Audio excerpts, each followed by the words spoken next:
asistemática. Entonces, bajo ciertos presupuestos estadísticos y matemáticos, este error va a impactar en el resultado que obtenemos de toda aplicación de una prueba. Esto significa que sería ilusorio pensar que en toda evaluación que hagamos vamos a liberarnos del error. Aún en las ciencias físicas y las ciencias sociales, más aún en las ciencias sociales, por la naturaleza misma del constructo y de la creación de los instrumentos, va a estar involucrado la presencia del error en cada vez que evaluemos. Entonces, el problema ya no sería evitar el error, sino atenuarlo, minimizarlo. Ya que es un componente inevitable, entonces ilusoriamente no nos preocuparíamos en evitar el error, sino preferimos mejor minimizarlo. Como psicólogos conocemos que una de las estrategias para minimizar el error o algunas fuentes de error está en estandarizar su proceso de aplicación de una prueba.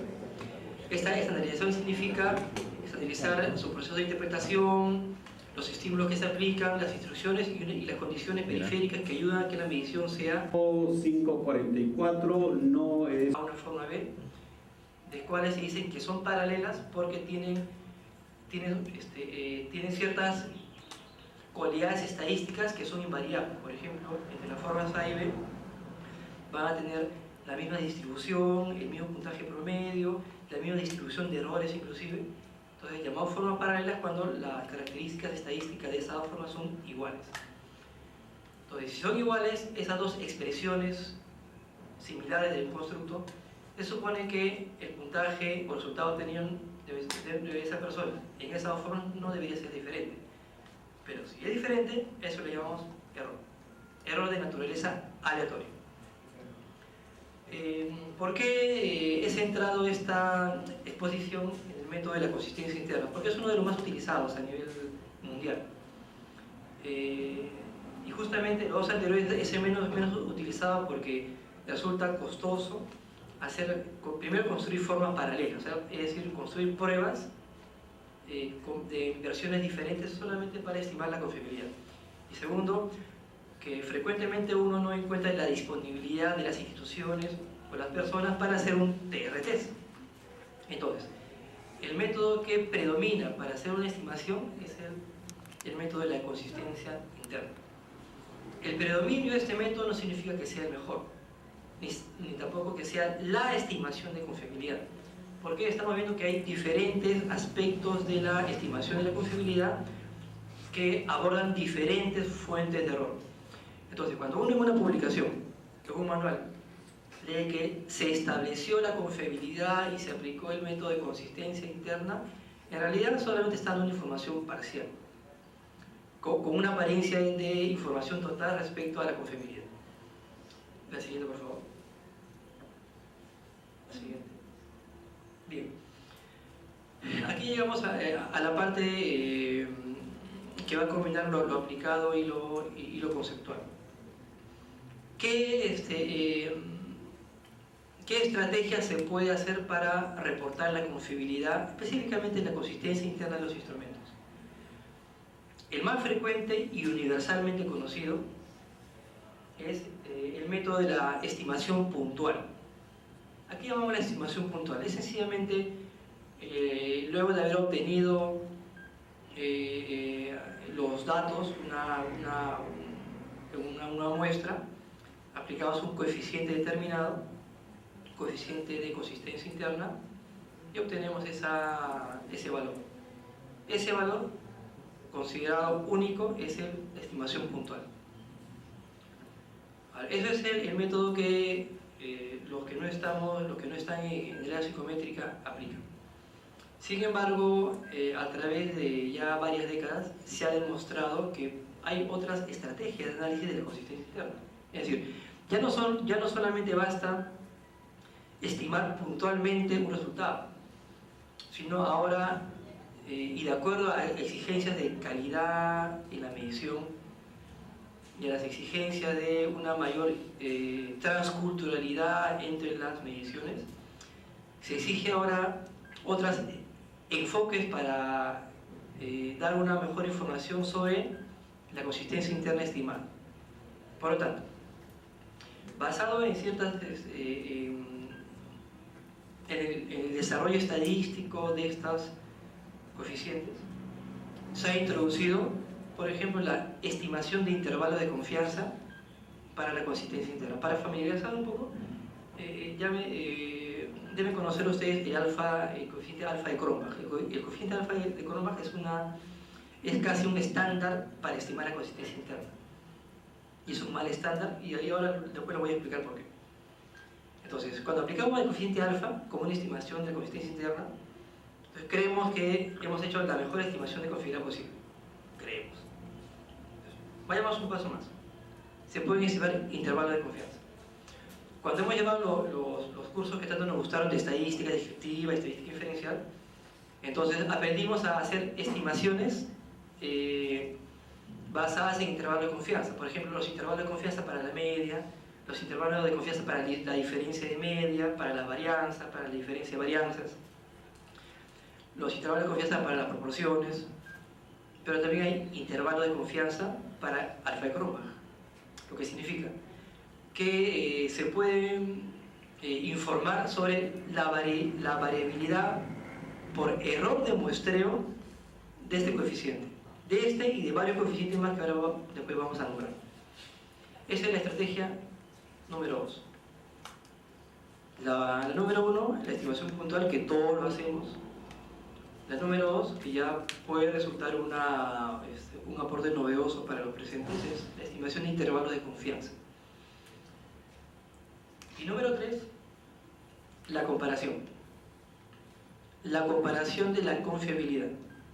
Por ejemplo, cuando estamos en una situación en que debemos de estimar la consistencia interna de un instrumento en una muestra del cual se han derivado nuestros datos, a veces nos vemos interesados en expandir esta información de la confiabilidad. Entonces ya no solamente sacamos la confiabilidad en la muestra total, sino sacamos la confiabilidad para varones y mujeres. O separamos la confiabilidad si es un grupo de niños de 8 a 10 años para 8 años, 9 y 10 años. Y es la estrategia recomendada por los actuales estándares en medición psicológica publicadas por el APA ya de los años 99, en el cual se recomienda que las estimaciones de confiabilidad se reporten no solamente para la muestra total, sino también para la submuestra de estudio. De tal manera que si tenemos una muestra en la cual creemos que puede ser útil para varones y mujeres, para trabajadores, dependientes y no dependientes, casados y solteros, ya para cada una de esas submuestras hay que estimar una confiabilidad por consistencia interna. Es decir, ya no solamente basta una estimación para la muestra total, no es suficiente. Entonces, teniendo la situación en el que hay varios grupos para el cual se ha estimado en cada uno la confiabilidad, se puede hacer una estimación estadística, igual como aplicamos una T de estudio para muestras independientes o dependientes, se puede aplicar ciertos métodos para comparar estadísticamente coeficientes de confiabilidad. De tal manera que uno quiere decir, la diferencia de confiabilidad entre dos grupos ha sido estadísticamente significativo o no ha sido estadísticamente significativo. Esto es aplicar teorías estadísticas, ya no solamente a las diferencias entre grupos, usando las medias, por ejemplo, y en el que se aplica la T de estudio, sino ahora es aplicar esos métodos a las confiabilidades. Entonces, ya estamos abriendo el panorama de qué es posible analizar dentro de la investigación de la consistencia interna. Estimación puntual, estimación por intervalos y comparaciones. La siguiente, por favor. Ahí nomás. Bien, primero, hablando de la estimación puntual de la consistencia interna. Había mencionado que el coeficiente alfa de Cronbach es considerado el coeficiente estándar para estimar la consistencia interna. Sin embargo, se ha demostrado, allá hay publicaciones científicas metodológicas sobre la aplicación correcta del coeficiente alfa, que su uso indiscriminado o considerado como estándar trae más problemas que beneficios. En el sentido que las estimaciones son inapropiadas. Cuando digo inapropiado significa que la confiabilidad estimada por este método puede sobreestimar o infraestimar la verdadera confiabilidad de la medición efectuada. En cierto caso va a sobreestimarla, pero en otro caso la va a subestimar, de tal manera que si luego de construir una prueba o adaptar estábamos muy contentos porque nuestra confiabilidad era 0.85, aplicando el coeficiente alfa, quizás no es 0.85, sino es mucho menos. Quizás puede ser 0.70, 0.70, o quizás puede ser mucho más, 0.90. Es el efecto de no aplicar un coeficiente sin considerar ciertas consideraciones estadísticas importantes. Ahora, ¿cuáles son esas consideraciones que hay que tomar en cuenta cuando se aplican métodos de consistencia interna para hacer estimaciones puntuales? Primero, el número de partes. Ustedes recordarán, por ejemplo, el coeficiente Spearman-Brown, que es el coeficiente por mitades, en el cual estima la consistencia interna cuando el test tiene dos partes, o es agrupable en dos partes. Por ejemplo, subtest 1, subtest 2, se puede sacar la consistencia interna por el método de Spearman-Brown. O también cuando hay dos o más partes, digamos una prueba de 30 ítems, 50 ítems, y para la cual la totalidad de esos ítems hay que estimar la confiabilidad, se puede hacer y estamos hablando de múltiples partes. Consideración 1, el número de partes. Consideración 2, aquí viene la parte que puede resultar más compleja de calcular. La siguiente, por favor. Actualmente, la siguiente, desde la creación de los coeficientes de consistencia interna, se ha considerado que las partes de una prueba, llamémoslo ítems, subtest o conglomerados de ítems,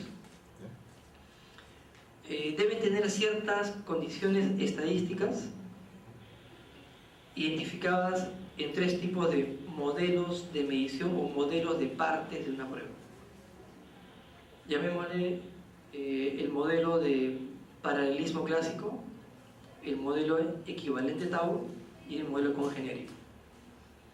Son tres formas para clasificar cómo está organizado una prueba.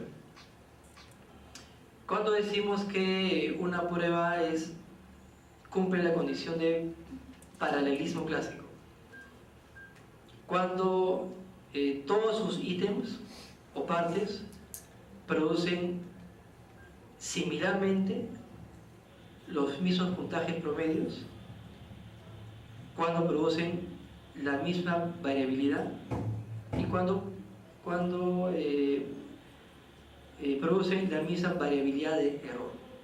Tres componentes. En otras palabras, cuando los ítems son muy homogéneos en sus características estadísticas de tendencia central y dispersión. Pruebas paralelas. Pruebas con ítems paralelos. Yo les preguntaría,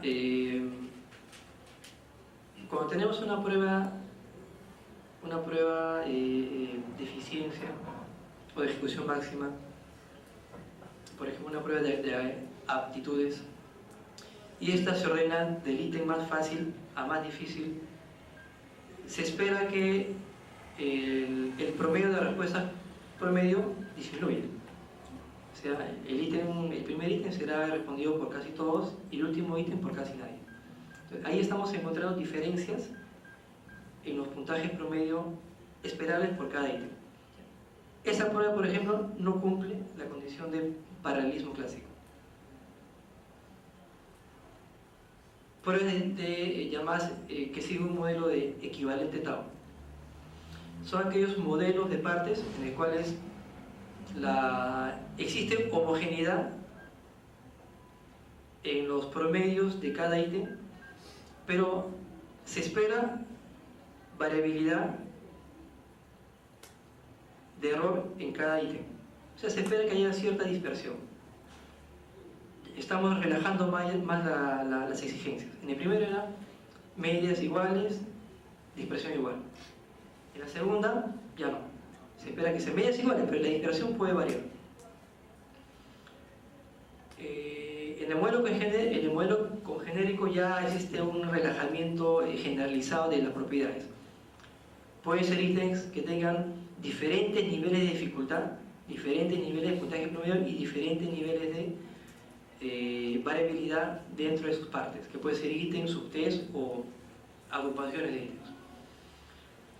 Bien, la combinación de estos requerimientos generan ya no solamente un coeficiente considerable estándar, que es el coeficiente alfa, o ya no solamente un coeficiente por mitades, que es el Spearman-Brown, la siguiente. Genera, por cada combinación posible de niveles de características, muchos coeficientes de confiabilidad, aquellos que no han llegado todavía a la literatura española, o que se ha mencionado solamente en algunos libros, por ejemplo, como el de la teoría clásica de los test, el libro, si no me acuerdo, de Merani, publicado por la editorial Herder hace años, que habla sobre evaluación psicológica. El libro de Guilford también habla de eso, coeficientes para algún tipo de estas condiciones, pero el problema está en que en ninguno de esos libros se ha enfatizado tanto que hay que separar bien las condiciones o los modelos de medición entre las partes para hacer una clara diferencia entre los tipos de coeficiente apropiados que hay que aplicar para cada situación. Entonces, se pasa con una situación muy ligera, y debido a que el alfa es uno de los coeficientes más fáciles de aplicar para cuando uno tiene múltiples partes, entonces se considera que es el estándar. Pero se ha demostrado que tiende a subestimar demasiado la confiabilidad cuando se aplica, por ejemplo, a pruebas con un modelo congenérico. Un modelo congenérico puede ser, por ejemplo, imagínense las pruebas que toman los educadores en un colegio, o que tomamos nosotros en nuestras clases de la universidad. Ítems que requieren preguntas abiertas, ítems de múltiples opciones, ítems para relacionar. Ya cada formato exige niveles de puntuación diferentes, forma de puntuar diferente. Entonces, una pregunta puede ser calificada del 0 al 4, otra pregunta puede ser calificada del 0 al 1, y otro grupo de preguntas puede ser calificada del 0 al 10. Como tenemos una diferente estructura en cada ítem estoy llamando a cada parte, entonces va a producir diferentes medias, diferente variabilidad. Ese es un modelo congenérico. Y aplicar el coeficiente alfa a esa prueba bajo un modelo congenérico generalmente va a tender a producir coeficientes bajos, 0.50, 0.60 o menos. Un coeficiente apropiado, por ejemplo, dentro de los acá citados, es el coeficiente Hilmer-Feld. Es un coeficiente de consistencia interna que se aplica para este tipo de modelo de partes. Dentro de mi experiencia, por ejemplo, al estandarizar una prueba de el dibujo de la figura humana como estimación para la habilidad intelectual,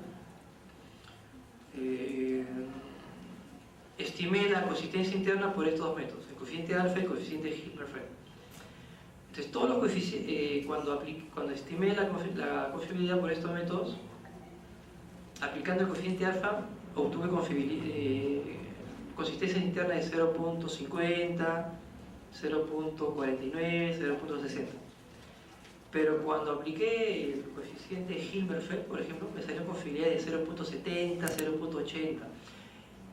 Esas grandes diferencias, entonces, demostraban solamente que esta prueba de la figura humana, que estoy comentando como ejemplo, obedecía a un modelo de medición específico, en este caso el modelo congenérico. Y aplicar el coeficiente alfa solamente me producía estimaciones bajas de confiabilidad y me daba la creencia de que la prueba prácticamente que tenía mucho error a la teoría. Y otra palabra, no servía. La siguiente, por favor. Bien, ahí más. Bien. Parte 2. Ya estimamos un coeficiente de consistencia interna. Damos un paso más. Se puede estimar este intervalo de confianza para la consistencia interna. Entonces, para eso existen dos. La investigación actual ha producido dos vertientes de métodos para estimar los intervalos de confianza. Uno basado en transformaciones de los coeficientes, y uno en el cual no se requiere hacer transformaciones. Así, por favor. No, todavía no. Ahí no. La única diferencia está en que uno y otro requiere transformar los coeficientes obtenidos a estimaciones z, basados en la teoría de la curva normal, para normalizar ese coeficiente y producir intervalos de confianza basados en la curva normal. Hay por lo menos 6 métodos para estimar estos intervalos de confianza. Actualmente, en el año 2006, un investigador en psicometría en Estados Unidos ha publicado un macro para un programa que se llama SAS, no sé si lo conocen, SAS, que es mejor que el SPSS, en el cual estima todos estos intervalos de confianza para la prueba que nos interesa. Recordemos que un intervalo de confianza es un estimador de la variabilidad de la cantidad obtenida debido al error de muestreo. Entonces, estimar el intervalo de confianza para la confiabilidad nos recuerda que nuestra estimación misma es imprecisa y realmente puede variar más o menos de acuerdo al tamaño de la muestra obtenida. Entonces, resulta interesante que algunas revistas muy acreditadas requieran estimar información sobre los intervalos de confianza de al menos algunos de los indicadores de validez o confiabilidad publicados. Entonces, para aquellos que están haciendo investigaciones psicométricas o que apuntan para ese tipo de aporte, podrían considerar ya no solo elegir el coeficiente correcto, sino también dar estimaciones de confiabilidad basadas en intervalos de confianza. La siguiente, por favor. Bien, comparación de la consistencia interna.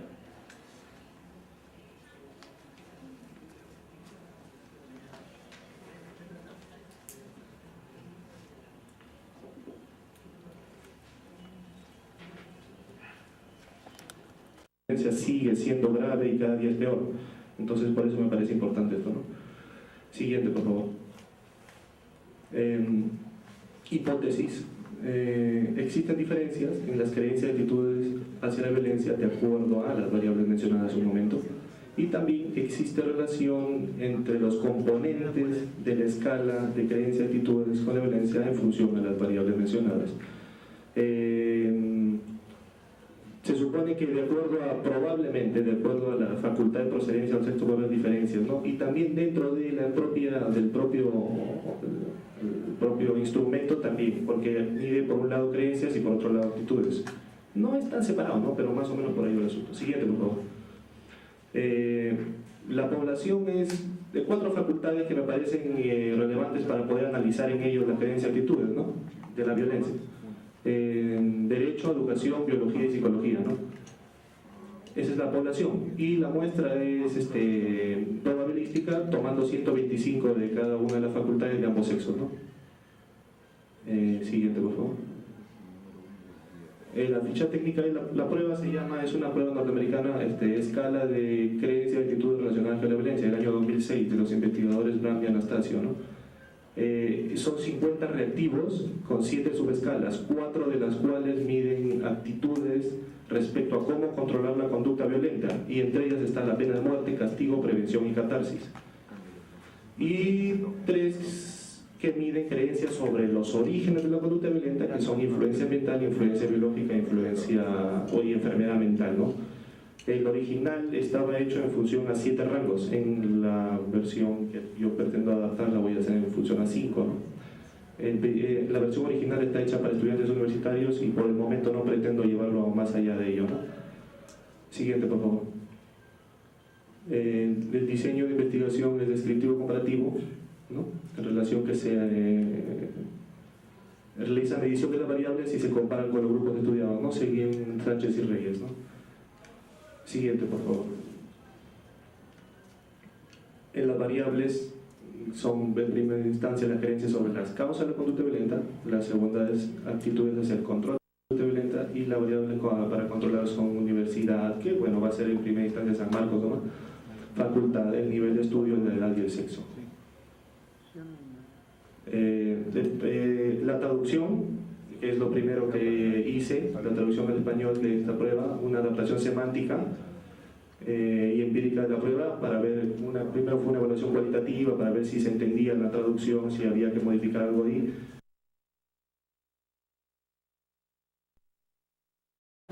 Y sería un aporte interesante proveniente de